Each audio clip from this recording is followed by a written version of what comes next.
So good morning, Facebook world. Good morning. Julia and I are joining you live on Facebook, and this is our first Facebook Live together. We're very excited. Hope it works out great. Yes. Yes. So some of you may know, but Julia and I have been working together, running these wonderful retreats around the world. Yeah. But we wanted to share a little more about our own passions for travel and part of why we like to do this. So what first got you interested in traveling, Julia? Well, for a start, I'm English, as you may hear from my strange accent. And living as I did in a very cold, damp country, I used to dream of tropical shores and sun on my back and swimming in warm oceans. So I think when I was young, I was motivated from a very early age to go and explore the world. And I did that with great vigor and vim all the way through my teens and 20s. I mean, I hitchhiked around the planet virtually, which I know nowadays is not so done.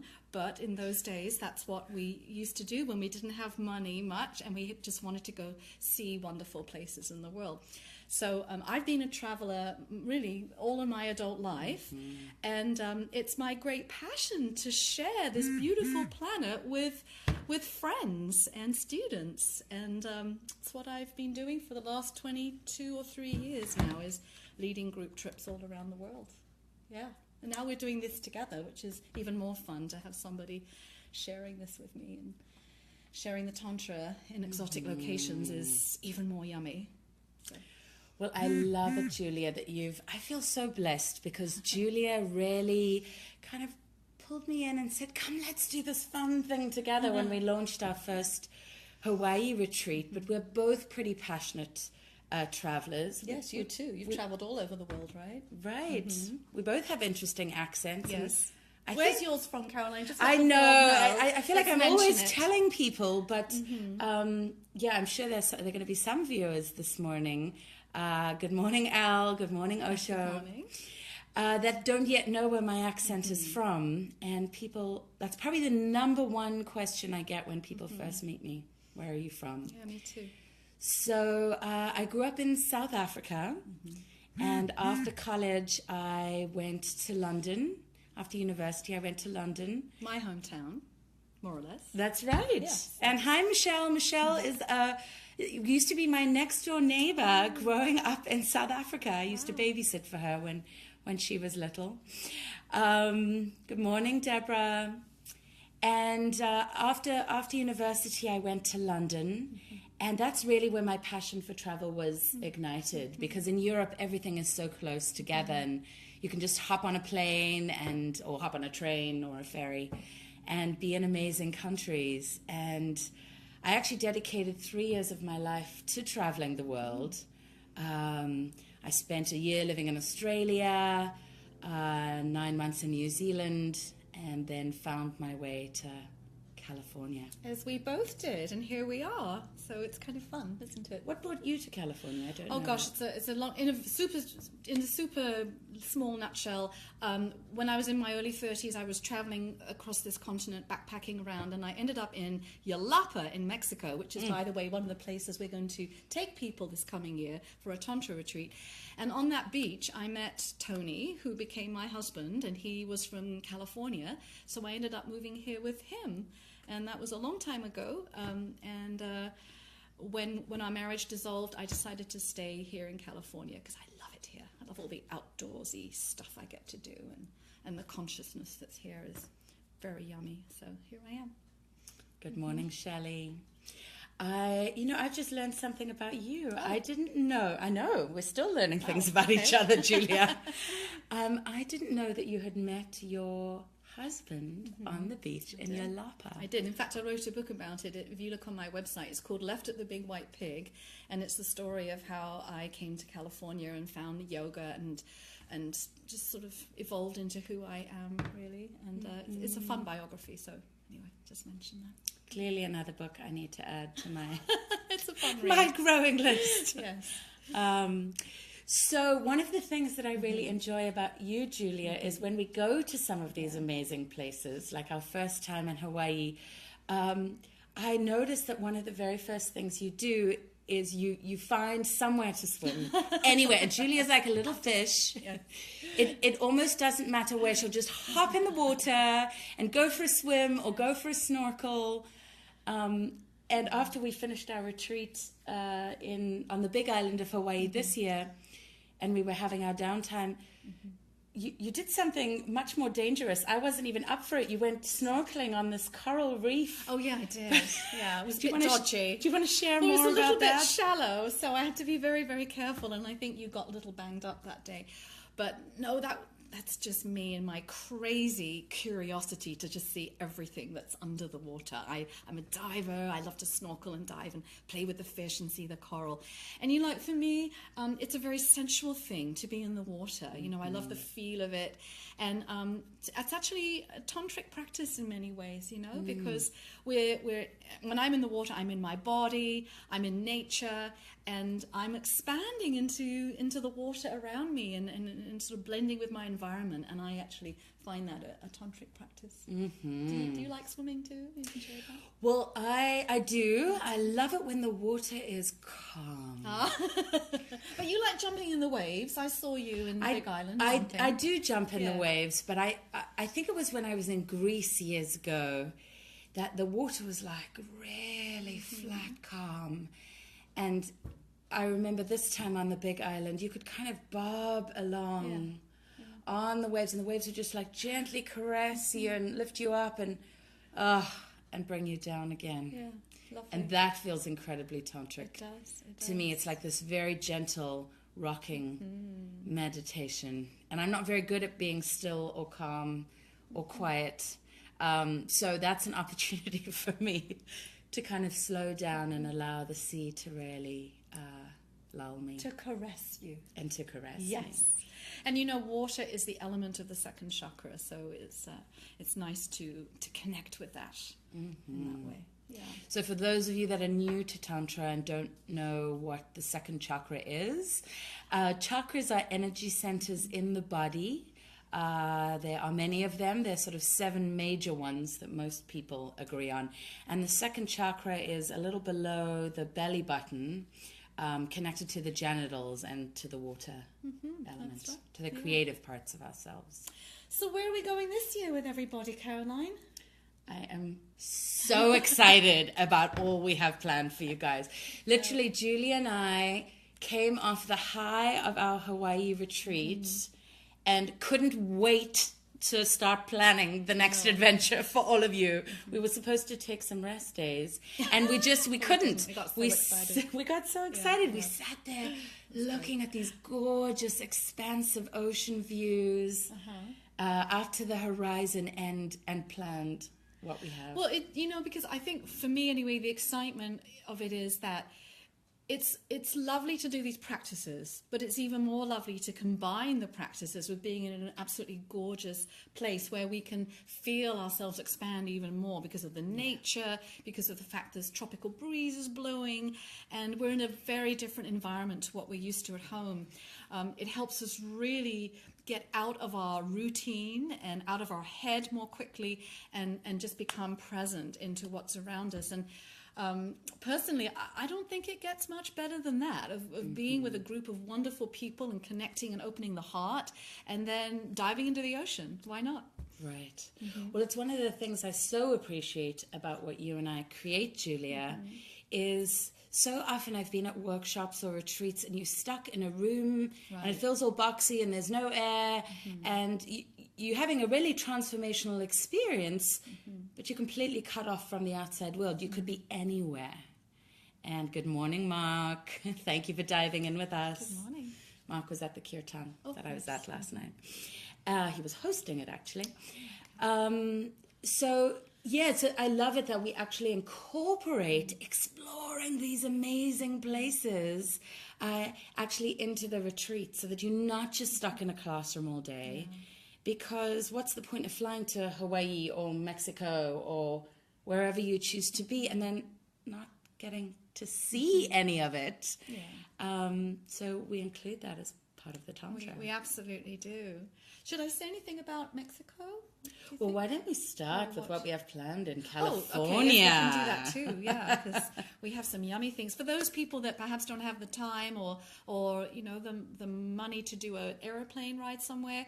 We just wanted to make our work together accessible and affordable somewhere local. So we've chosen Pescadero. Mm-hmm. And where is it? So Pescadero is about, I'm going to say about a 50-minute drive south of San Francisco. So it's our retreat center is 5 minutes from the coast. A beautiful, beautiful coastline there. And it's nestled in the woods. It's right by the National Forest. So it has a lovely energy. And it's an old turn-of-the-century wooden building. So it's got character. Gorgeous pool and jacuzzi and beautiful landscaping all around. So again, we're nestled in nature to do these practices. And there's a yurt where we're going to have some of our group facilitation, but mostly we're going to be in a very large, lovely room. And there's a pool? There's a lovely pool. So anyway, that's going to be our February 24th through 27th event. Right. Yeah. And the beach is it's a wonderfully wild Northern California kind of beach. But it's only a 5-minute drive away. Yeah, and there's lots of hiking around there too. Some gorgeous trails you can just hike up into the hills and see the ocean and enjoy the energy of the redwoods. Yes. You guys know I'm all very passionate about the redwoods. Nadia, I'm so glad you tuned in. Nadia was one of my best friends in South Africa when we were in elementary school, living in England now. Nice. So yes, what I'm excited about for Pescadero, we're calling that Tantra by the Sea, to really get the whimsical quality to all of you. And it was amazing. We came back from Hawaii and launched that right away. We are half sold out for that retreat already. Half sold out. Over half. Thank you, Julia. So if you're thinking of coming, I know it's February, it's a long way away, but we actually only have 4 or 5 single spots left for both men and women, and it's going to sell out pretty soon. So don't delay anyway. Right. If you want to come. What we'll do at the end of the video is we'll pop the links on the bottom for you so that you can check out some of the details. Yeah. But I just love it, Julia, when we vision something so beautiful and then people respond. And I shared this on one of my Facebook videos live last week. I'm really changing the way that I'm offering my Tantra. And what I mean by that is I've been doing a lot of these like 3-hour classes or day-longs. And I see the magic for people when we drop in. It's completely different to be immersed in tantric energy and kind of swimming in it, literally swimming in it for, the Tantra by the Sea will be 4 days, but anything from 4 days to a week there actually aren't really words to explain it. But it allows more time to integrate and then to keep expanding deeper from that integration, and also to connect more deeply with the people in the group, so the heart can open deeper. And then also one of the things I think is unique about what we offer is that we offer integration sharing circles after we've done some of the program, so people can have a chance to just talk about what's coming up for them. And sometimes some really big healing can be done in those circles, in those moments. We've seen it. We've seen lives change with that, because the Tantra will bring things out of the shadows into the light. We're moving a lot of light energy. So it's a great opportunity to heal and nurture and nourish in that way. So, and most other Tantra workshops I've been to, that doesn't really happen. But we really create space for that, because anyway, I have seen that it's so valuable for people. And we want y'all to heal and be light and happy, and that's what we do.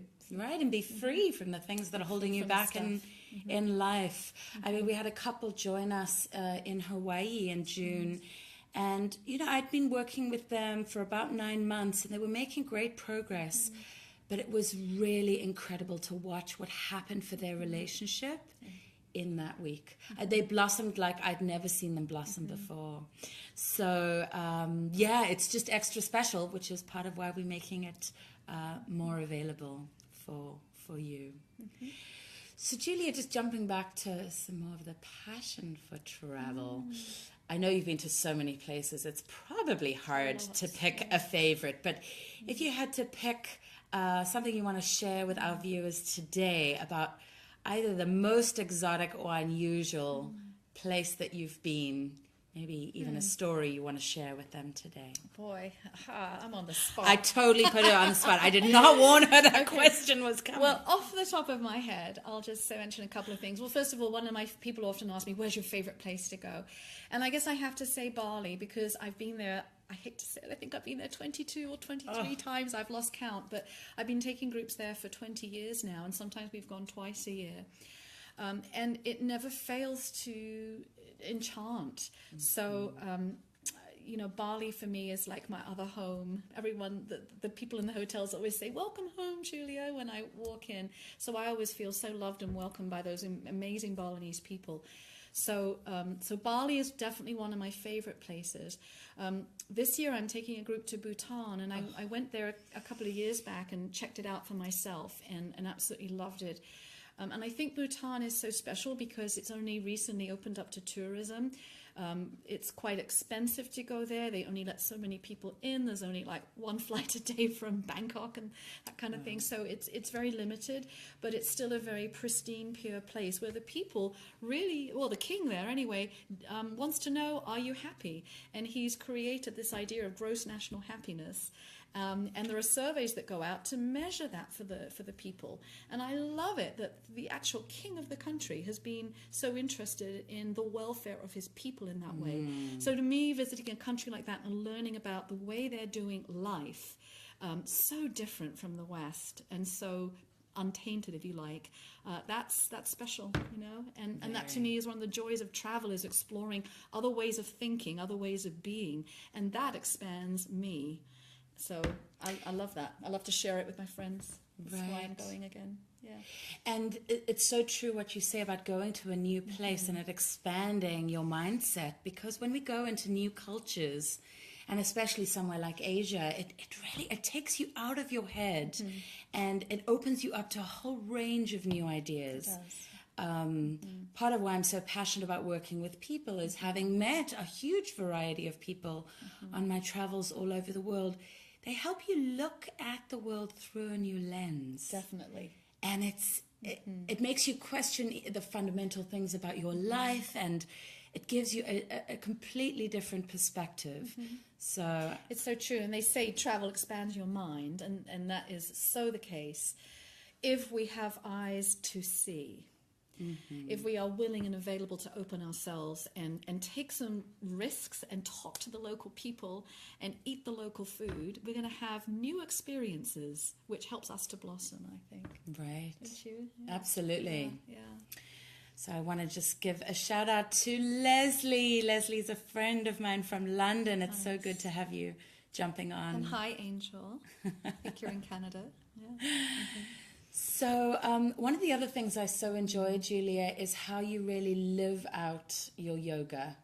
So I have a pet peeve I want to share with you guys. The word yoga is used only in one context generally, and people are talking about asana, which Julia certainly teaches beautiful hatha yoga classes, but yoga is much bigger than that. So it's not just about twisting your body up into a pretzel or figuring out how to touch your toes. And I might embarrass you a little now, but Julia and I were sharing, I haven't warned her about any of this. We were sharing a bathroom when we were in Hawaii last year, and there's a tantric practice that I don't even begin to know the Sanskrit name for, but it involves scraping your tongue. Sure. And can you tell us why? Why do they do that? It's one of the kriyas, meaning purification practices that we learn as yogis. And it's so simple, and I can't imagine starting my day without this now. You just go buy a tongue scraper from Whole Foods or any health food store, and you're in the first thing in the morning, even before you've had a glass of water, like you might go to the bathroom and just put your tongue out and scrape it. And you get all this garbage and gunky stuff off your tongue. And that's what creates the morning breath, mostly, that gunk. And so it's a way of detoxing. And if you don't do that, you're going to reabsorb all that stuff back into your body. So you really want to just scrape it right off, put it down the sink. So if there's one thing you've learned from this little conversation, go buy yourself a tongue scraper.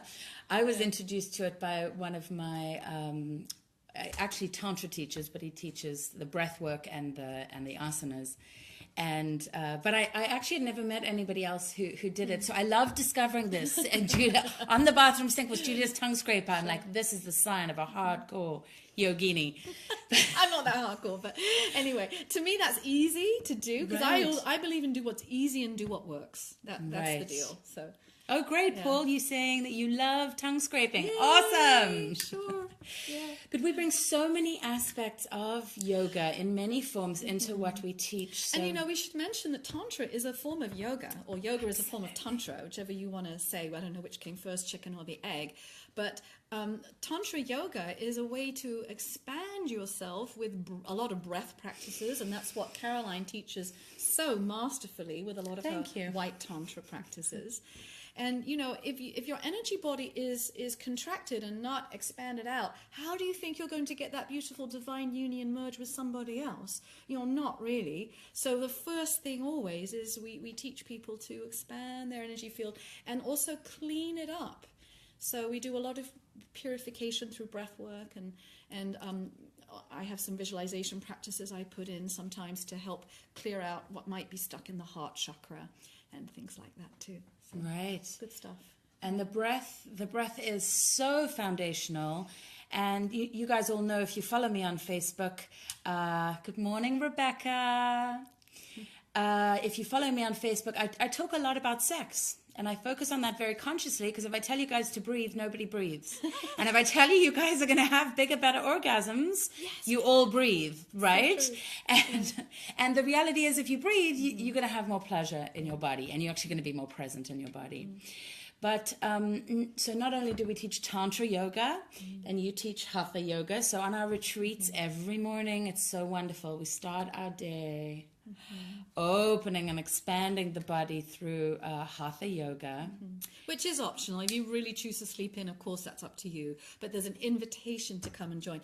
And I will tell you that I specialize in Hatha yoga for stiff, older bodies that don't do it often. And I'm really good at getting people addicted to yoga by teaching them sensible ways to move that are safe for the joints. So... I love that you really tailor-make the classes, Julia. You really listen to people's bodies, and you don't come with this preset idea of what you're going to teach that day.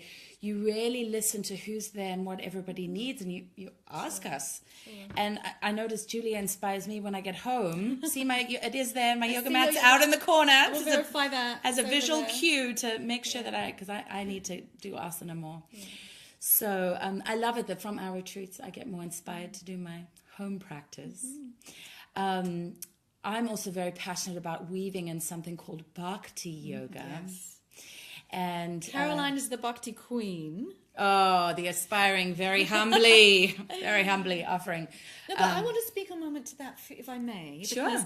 Because Caroline has this what we call the heart of the Bhakti, meaning when she chants, she gets so in her heart space. I can see right now tears coming to your eyes just to even think about that. Yeah. Because for Caroline, when she chants, it opens her heart so deeply.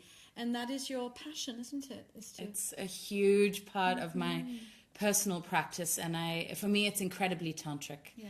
So Bhakti yoga means the yoga of devotion or the yoga of love. Nice. Good morning, Anne. And it's a deep energetic practice, and it's another very dynamic way to meditate. So we also weave that into our retreats. I bring my harmonium and we chant. I'm actually leading a kirtan in my home tomorrow night that is unfortunately sold out already. But well, it's actually a free offering that I'm giving to the community because I wanted to give something back, and it is very humble. I'm not I have friends that, have lived in ashrams and studied with the best teachers in India, and I've mostly taught myself. But I'm really passionate about including this because it's a very powerful way to play with breath, to play with energy, and to play with the medicine of sound. Yes. Those mantras are like keys that unlock incredible doors. Peter, I'm so delighted you've tuned in. Thank you so much for watching. This is so fun, by the way. I know this is your Gosh, first... I've never done this before. This is so your first... fun. I'm watching people come up on the screen. Hello, everybody. Really exciting. This is Julia's the first technology. Facebook Live. I'm a virgin Facebook Live girl. So Woohoo!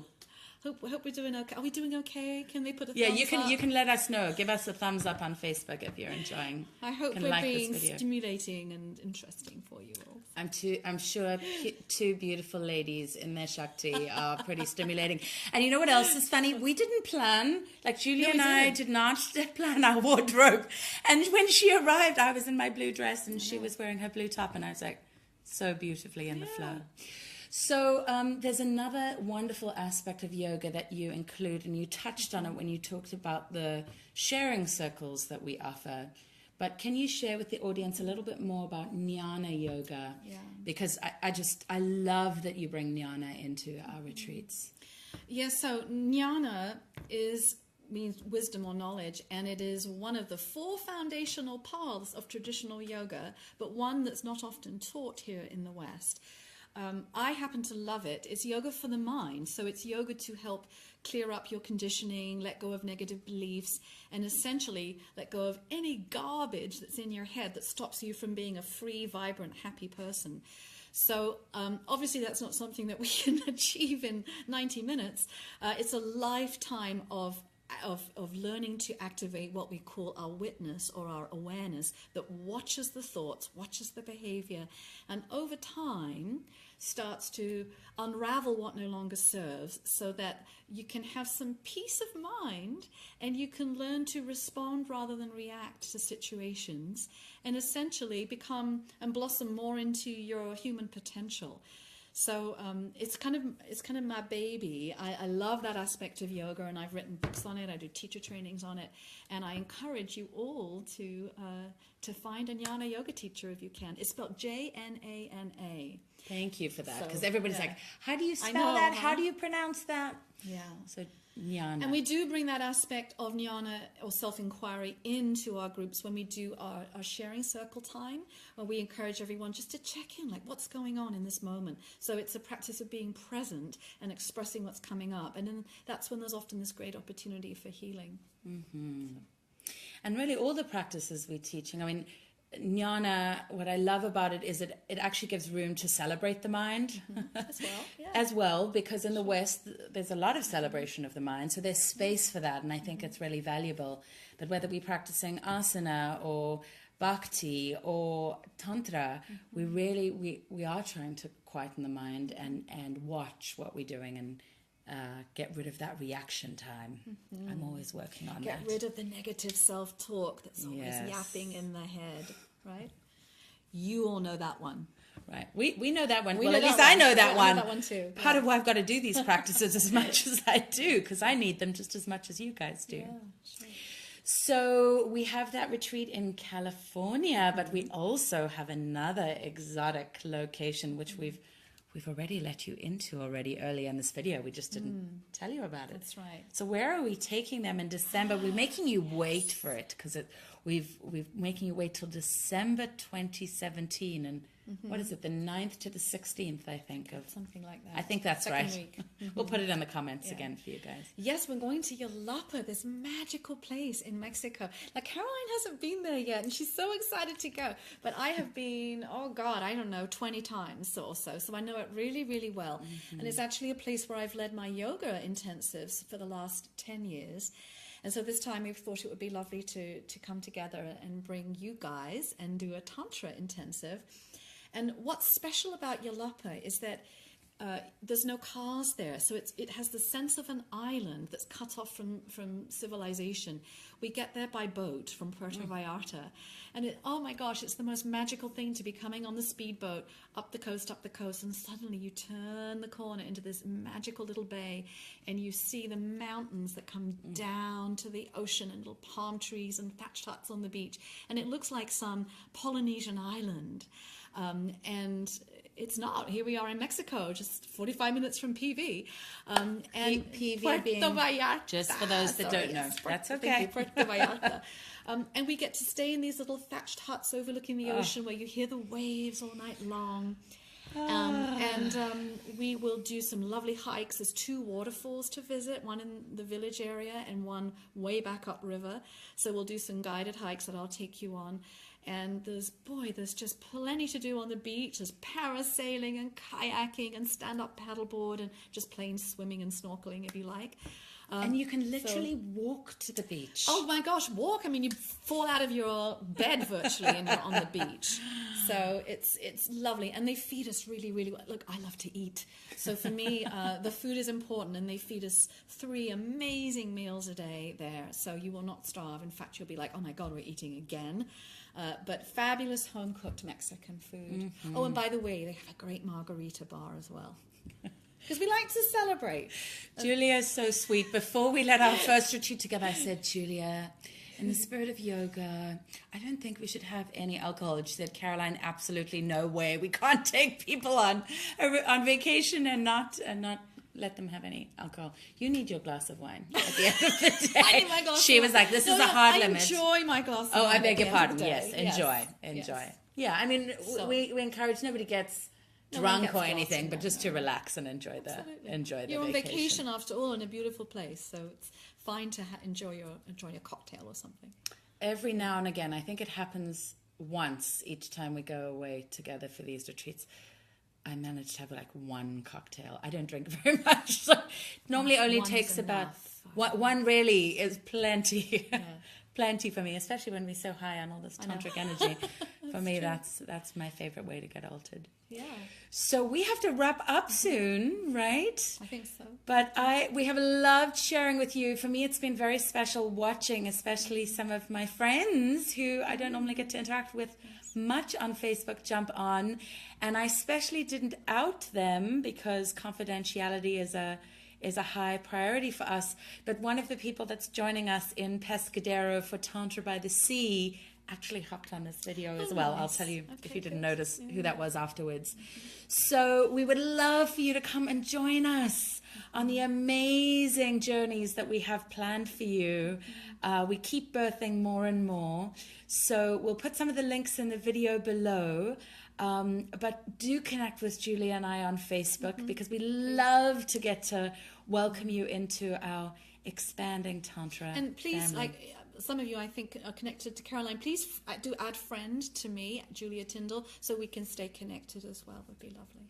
You do this wonderful thing, Julia, where with your... I'm not trying to freak you out with everything I say, but no, it's really beautiful. I find when you welcome people into your heart at our events, they just become friends for life for you. That's right. And it's something... Julia just kind of welcomes you into her family, and it's... We're a spiritual community, right? That's what we're doing. So, yeah. And one of the things I love about Facebook is we create this virtual community.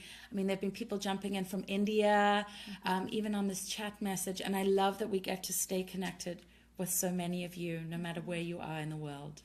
Yeah. So we're signing off for now. Thank you so much for joining us. Thank you. And come and share paradise with us Please. again very soon. Namaste. Bye-bye.